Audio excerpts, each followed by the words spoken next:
remembering an ancient past. And I think, there used to be a time not long ago when the survivors of the earthquake got together every year to remember an evil day.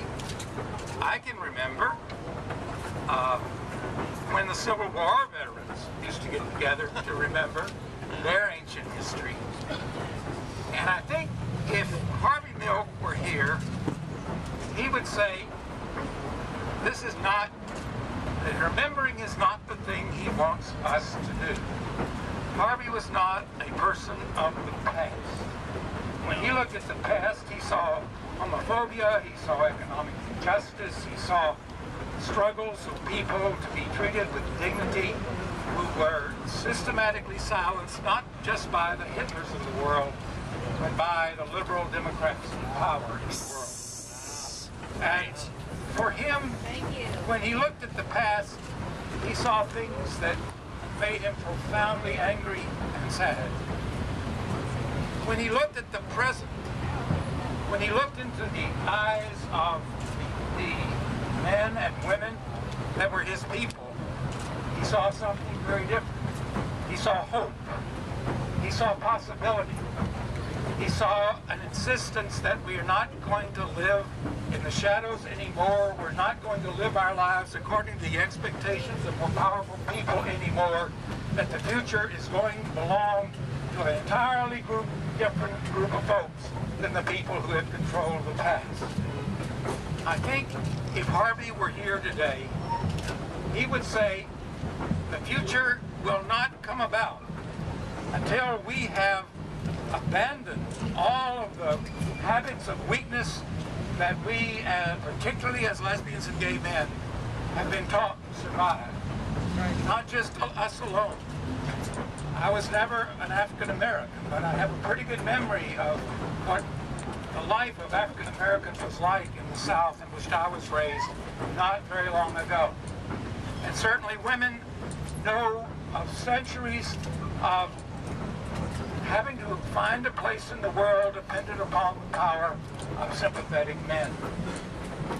Harvey Milk would have looked at all of that history. Even if he had not been gay, he would have looked as a Jew at the Holocaust. He would have looked at the history of working men and women struggling to find economic justice. And he would say, don't go back there. Don't find power the place that the newspaper tells you to find power. Don't allow the people who have controlled the past to maintain their fantasy that they're in control of the future too. It ain't gonna happen. Newt Gingrich is not the future. Yes! That's right! Yes!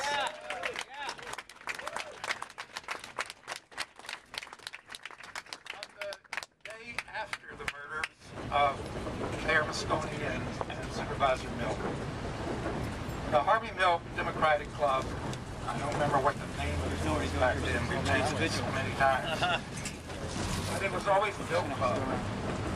We had a meeting with representatives of our friends in labor, ethnic minorities, environmentalists, not to remember but to plan for a future that was faithful and consistent with what Harvey Milk's life and political work had been about. I'm enormously proud of that organization. That the effect of the relationships that we formed with all of those of our fellow progressive allies became an unstoppable force in the politics of this city throughout the 80s. The realities of this last election, and no, I didn't vote for those people either, but it's hard to beat entrenched establishment incumbents in any election. And when we look what we did in the Avalos campaign, in the Vircarini campaign, and in the Onin campaign. Yeah.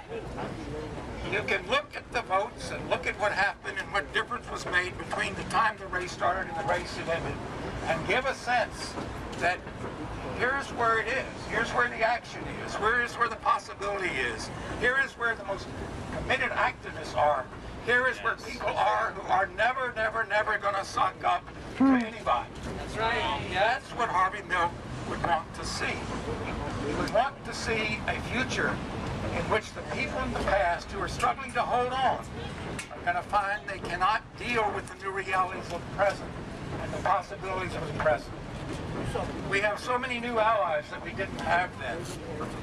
Starting, of course, with the Arab Spring, with the Occupy movement, with the struggle of labor and others in Wisconsin, with the extraordinary progress that transgendered people are making. We are now in a place where the people of the world are saying we aren't going to take it anymore. And they can make all the arguments they want that we don't have the votes or we don't have the power or whatever. Harvey never paid the slightest bit of attention to that. He knew how absurd it was to think that queers could rule the world. He knew it was almost as absurd as if we could have an African-American president in this country.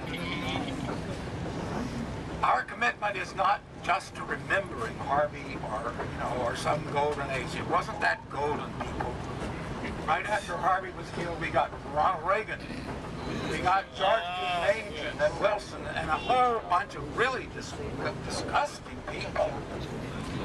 We did have Jerry Brown. Unfortunately, that hasn't changed. It was not a golden age.